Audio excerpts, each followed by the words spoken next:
اللي داق المرار عمره ما يتمنى ان ابنه يدوق الكلام ده ويتحط في المواقف دي. اللي داق الذل واتمرمط واتبهدل عمره ما يحب ان ابنه يعيد نفس التجربة. بيحكوا لي ان كان في ناس حالتهم في الحضيض، فناس اشاروا على الراجل دوت ان هو يسافر. كان ليه ابن صغير، فابنه بيبعت له جوابات وهو بيبعت جوابات لابنه.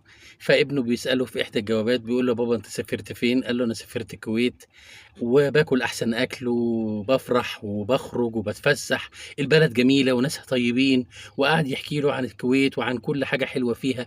قال له: يا بابا طب ما تاخدني معاك.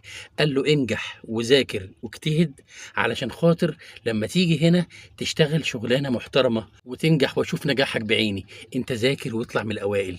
الولد فعلا قعد يذاكر ويجتهد وينجح، وكل سنة يبعت له: يا بابا أنا نجحت وبطلع من الأوائل. يقول له: ذاكر واجتهد وينجح وأنا بحضر لك في الأوراق علشان أجيبك معايا. فضل كل سنة الولد ينجح ويجتهد ويبعت لأبوه ويقول له: يا بابا أنا نفسي أجي الكويت وأخرج معاك وأتفسح معاك وآكل الأكل الحلو اللي أنت بتاكله وأخرج معاك الخروجات الجميلة وأشوف الناس الطيبة وأشوف شغلك الحلو وأشوف المكان اللي أنت ساكن فيه.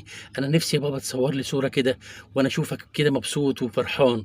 الأب كان يخرج ويلاقي نفسه في مكان جميل، فكان يصور صورة ومع الجواب اللي هيبعته لابنه يبعت له يوريه قد إيه البلد جميلة وقد إيه هو مبسوط وقد إيه لابس حلو وقد إيه حاجات كتير قوي.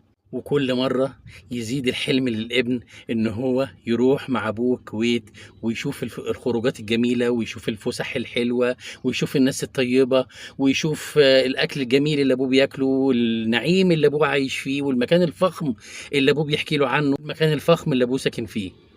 طبعا الأب قال له: انجح وابقى دكتور، وأول ما تكون دكتور هجيبك معايا الكويت وهنعيش سوا في سعادة وهنا والدنيا هتبقى جميلة والدنيا هتضحك لنا. فعلا الولد بقى دكتور وبعت لأبوه وقال له: يا بابا أنا خدت الدكتوراه وخدتها بامتياز، حضر لي الورق بقى يلا علشان أجي عندك. في اللحظات دي كان الأب تعب جدا.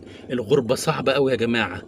فزمايله حضروا له ورقه وان هو خلاص ما عادش قادر على العمل وان هو يرجع بلده من تاني. الطفل اللي بقى شاب وكبر وبقى دكتور حلم ان ابوه بيخلص له في الاوراق علشان ياخده معاه الكويت، وزمايل ابوه بيحضروا في الاوراق علشان يرجعوه مصر. هو غير قادر على العمل وغير قادر على اي شيء، فقالوا له: لازم ترجع بلدك. وفعلا الاب رجع لبيته وفي وسط ابنه وفي وسط زوجته وقعد، بس للأسف كان غير قادر على أي شيء، وكانت الغربة كلته ونهشته من جوه وما عادش قادر على أي حاجة. وفعلا الأب توفى، وفعلا الراجل عمره انتهى واندفن. والابن الأحلام اللي كان أبوه بيقولها له عن الكويت وعن ناسها الطيبين وعن الفسح الحلوة وعن حاجات كتير قوي، ففعلا الابن قرر إن هو يروح المكان اللي كان أبوه ساكن فيه ويشوفه ويجرب حياته هناك. خد العنوان من زملائه، وطبعا كانوا جايبين كل أشياء بما فيهم المفتاح بتاع المكان اللي كان ساكن فيه طول عمره. راح الابن اتفاجئ مفاجأة كبيرة إن أبوه كان ساكن في أوضة صغيرة جدا مفيهاش إلا سرير وحاجة كده صغيرة حاطط عليها كام بطرمان، بطرمان عسل، بطرمان كذا، بطرمان كذا، شوية عيش ناشف. الابن اتعجب قوي.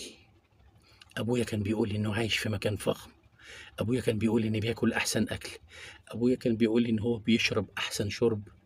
أبويا معقول هو ده المكان اللي كان عايش فيه؟ أوضة صغيرة يا دوبك شايلة سرير كان بينام عليه. أبويا كان بيعمل كل ده علشان يشجعني إن أنا أنجح واجتهد وأبقى دكتور قد الدنيا ويفتخر بيا قدام الدنيا كلها. رسالة لكل ابن خدها مني وعلى لساني: أبوك عمره ما هيتكرر أبدا.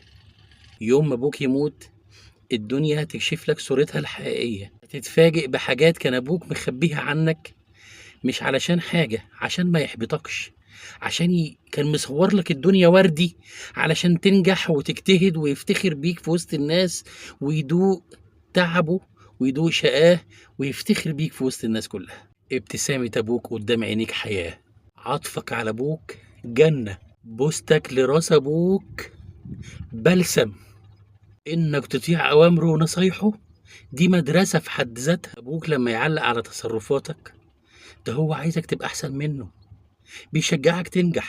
دايما بتختلف الأدوار، بس قصص الأب في كل بيت واحدة. اللهم اغفر لأبي وارحم أبي وتجاوز عن سيئاته واجعله في جنة الخلد آمين، وارحم كل أمواتنا وأموات المسلمين آمين.